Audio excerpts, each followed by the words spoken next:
E o contexto é esse. Jesus multiplica os pães e leva os discípulos no barco para o outro lado. E quando eles chegam do lado de lá, quando eles caminham para o lado de lá, nesse caminho, Jesus conversa com eles sobre várias coisas. E eles começaram a dizer: meu Deus, quando Jesus disse: olha, cuidado com os fariseus, com os religiosos, não entrem na conversa deles, não discutam nem percam tempo com eles, eles não vão mudar, porque eles estão sempre querendo sinais, sinais, sinais. Eu não tenho esse tempo, eles não têm o coração aberto. E Jesus, ao ouvi-los pedirem um sinal, o verso 12 diz que ele arrancou do íntimo do seu espírito um gemido e disse: por que pede esta geração um sinal? Em alguns lugares ele diz, como em Mateus 16, é uma geração adúltera e corrupta que pede um sinal.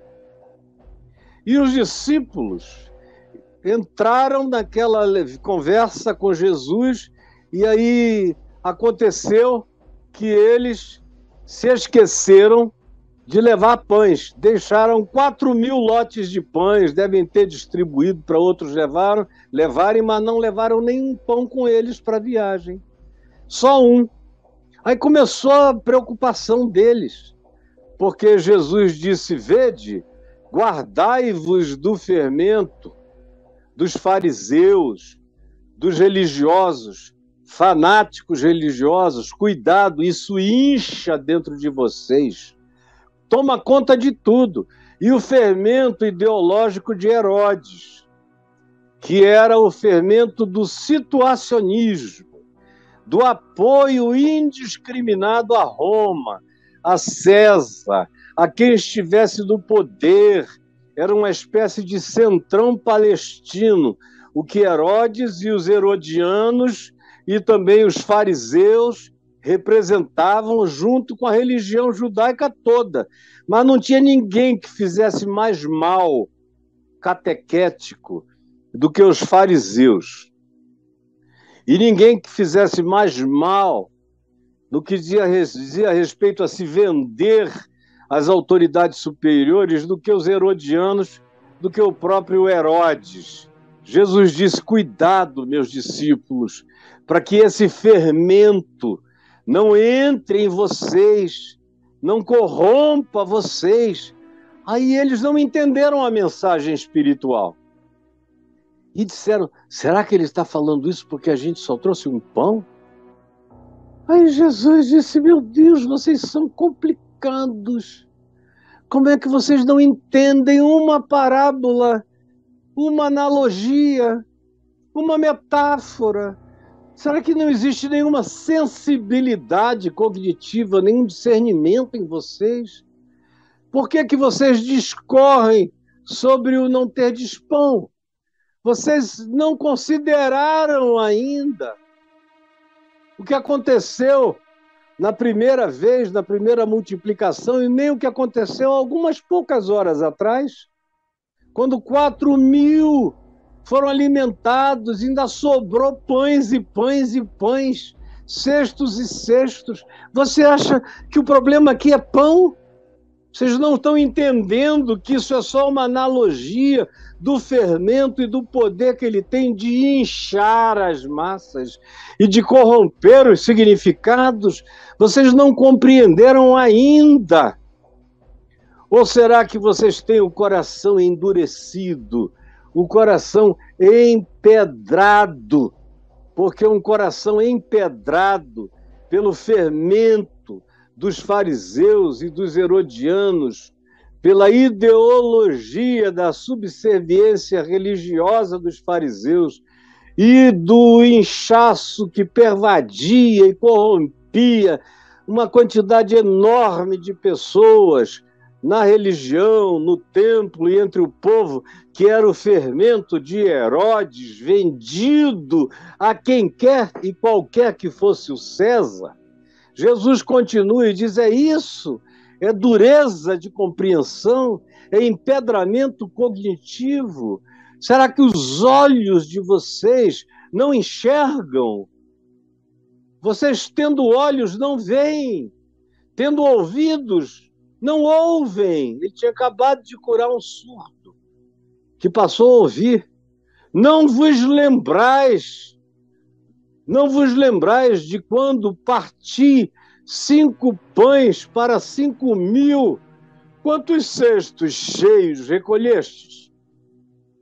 E eles responderam: 12. E de quando parti agora, há poucos horas, os 7 pães para os 4.000, quantos cestos cheios de pedaços recolhestes? E eles disseram: 7. Ao que Jesus lhes respondeu: não compreendeis ainda que eu não estou falando de fermento nem de pão, que essa não é a preocupação.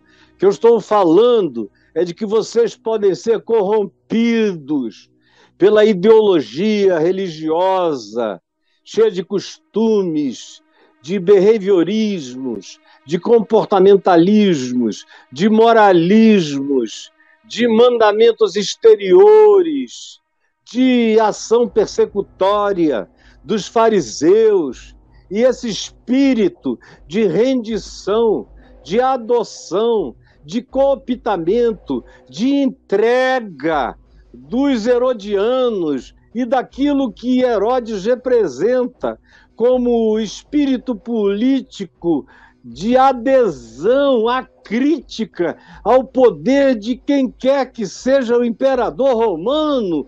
Vocês não compreenderam que eu estou falando é da corrupção disso, a corrupção ideológica que corrompe a mente, corrompe a fé, que tira a cognitividade, que gera fanatismo, que impede as pessoas de verem, de concluírem, de enxergar. Vocês não entenderam até agora. Vocês estão sofrendo, meus discípulos, de um bloqueio cognitivo horrível. É por isso que a gente tem uma quantidade absurda, majoritária, de cristãos que olham para os homens, e a gente viu nesse processo nos últimos anos, que eles olham para os homens e como árvores eles os veem. Eles não veem homem como homem. Se não for gente do grupo deles, está distante, é um pedaço de árvore, é um pau andante.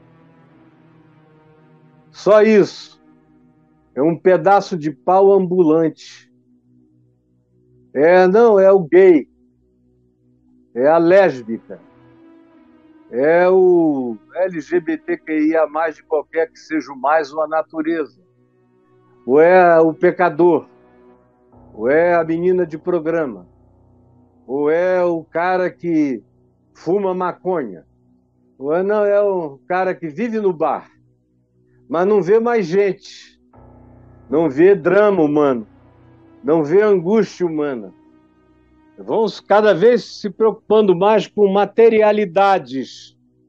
Eles só estavam com Jesus há pouco tempo, mas estavam mais preocupados com o pão que a gente pega do que com a mensagem subjetiva que a gente não enxerga, a não ser que tenha olhos espirituais e compreensões e discernimentos para entender no coração que não pode estar embrutecido. Do contrário, você transforma a presença de Jesus numa ocorrência de milagres materializantes, e a fé morre e se reduz a uma crença.